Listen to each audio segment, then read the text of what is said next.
किसी भी कार्य को करने से पहले 3 चीज़ों पर जरूर विचार करें। आप यह क्यों कर रहे हैं, इसका क्या परिणाम होगा और क्या इसमें आप सफल हो पाएंगे या नहीं। अगर इन तीनों प्रश्नों का जवाब आपको मिल जाता है तो आपको समझना चाहिए कि आप सही रास्ते पे हैं। अच्छे आचरण से दुखों से मुक्ति मिलती है, विवेक से अज्ञानता को मिटाया जा सकता है और जानकारी से भय को दूर किया जा सकता है। संकट के समय हमेशा हमारी बुद्धि ही काम आती है। अन्न के अलावा किसी भी धन का कोई मोल नहीं। भूख से बड़ा हमारा कोई शत्रु नहीं है। विद्या ही निर्धन का धन है और यह एक ऐसा धन है जिसे न चुराया जा सकता है और बल्कि इसे बांटने से यह बढ़ता है। जो व्यक्ति मेहनती होते हैं वो कभी गरीब नहीं हो सकते और जो भगवान में विश्वास रखते हैं वो कभी पाप नहीं कर सकते, क्योंकि जागृत व्यक्ति हमेशा निडर होता है। ऋण, शत्रु और रोग को कभी छोटा नहीं समझना चाहिए और हो सके तो इन्हें हमेशा के लिए समाप्त कर देना चाहिए। आलसी मनुष्य का ना तो वर्तमान होता है और ना ही भविष्य। भाग्य भी उन्हीं का साथ देता है जो कठिन से कठिन परिस्थितियों में भी लक्ष्य के प्रति अडिग रहते हैं। नसीब के सहारे चलना अपने पैरों पर कुल्हाड़ी मारने के समान है। ऐसे लोगों को बर्बाद होने में वक्त नहीं लगता।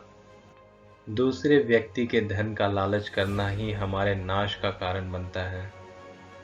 फूलों की सुगंध हवा की दिशा में ही आती है, जबकि एक अच्छे इंसान की महक चारों दिशाओं में फैलती है। उस स्थान पर एक पल भी नहीं रहना चाहिए जहां आपकी इज्जत ना हो, जहां आप अपनी जीविका ना चला सकें, जहां आपका मित्र ना हो और जहां ज्ञान का कोई मोल ना हो। जो व्यक्ति श्रेष्ठ होता है वो सबको अपने समान ही मानता है। शिक्षा ही हमारा परम मित्र है। शिक्षित व्यक्ति हर समाज में सम्मान पाता है। एक बुद्धिमान व्यक्ति यदि किसी मूर्ख को समझाने का प्रयास करता है तो वह अपने लिए ही गड्ढा खोदता है। व्यक्ति हमेशा अपने गुणों से ऊंचा होता है, ना कि ऊंचे स्थान पर बैठने से। हमेशा खुश रहना दुश्मनों के लिए दुखों का कारण बनता है। खुद को खुश रखें, यही दुश्मन के लिए सबसे बड़ी सजा है। अपने गहरे राज किसी के सामने प्रकट नहीं करना चाहिए, क्योंकि वक्त आने पर वे यही राज किसी और के सामने खोल सकते हैं। बच्चों को हमेशा अच्छे और बुरे की सीख देनी चाहिए, क्योंकि एक समझदार व्यक्ति ही समाज में सम्मानित होता है। भविष्य की सुरक्षा के लिए धन इकट्ठा करना अति आवश्यक है, पर उससे भी ज़्यादा आवश्यक है उसे सही समय पर इस्तेमाल करना। किसी भी लक्ष्य की प्राप्ति के लिए शत्रु का साथ नहीं लेना चाहिए, नहीं तो जीवन भर उसके आगे झुकना पड़ सकता है। जिसे समय का ध्यान नहीं रहता वह व्यक्ति कभी भी अपने जीवन के प्रति सचेत नहीं हो सकता। ऐसे लोगों की मदद करना व्यर्थ है जो हमेशा नकारात्मक भावों से भरे रहते हैं। मन से सोचे हुए काम किसी के सामने जाहिर ना करें, नहीं तो आप हंसी के पात्र बन सकते हैं। धूर्त व्यक्ति सिर्फ अपने स्वार्थ के लिए दूसरों की सेवा करते हैं, अतः इनसे हमेशा बचकर रहना चाहिए।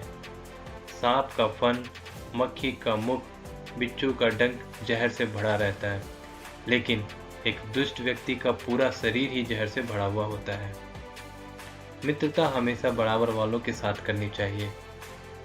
जो व्यक्ति आपकी बातों को सुनते हुए इधर उधर ध्यान दे, उस पर भरोसा करना सही नहीं है। निर्बल राजा को तत्काल संधि कर लेनी चाहिए। यदि कोई शत्रु मित्र बनता है तो उसके पीछे कोई विशेष प्रयोजन होता है। निकट के राज्य स्वभाव से ही शत्रु हो जाते हैं। वन की अग्नि चंदन की लकड़ी को भी जला देती है, अतः दुष्ट व्यक्ति किसी का भी अहित कर सकते हैं। संकट में केवल बुद्धि ही काम आती है। लोहे को लोहे से ही काटना चाहिए।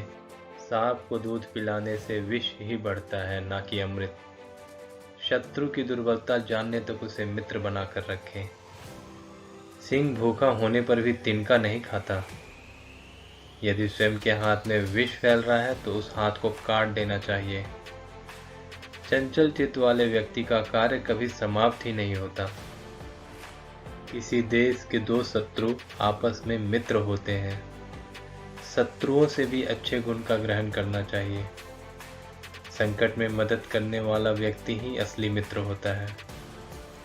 मित्रों के संग्रह से बल मिलता है, आलसी का ना तो वर्तमान है और ना ही भविष्य।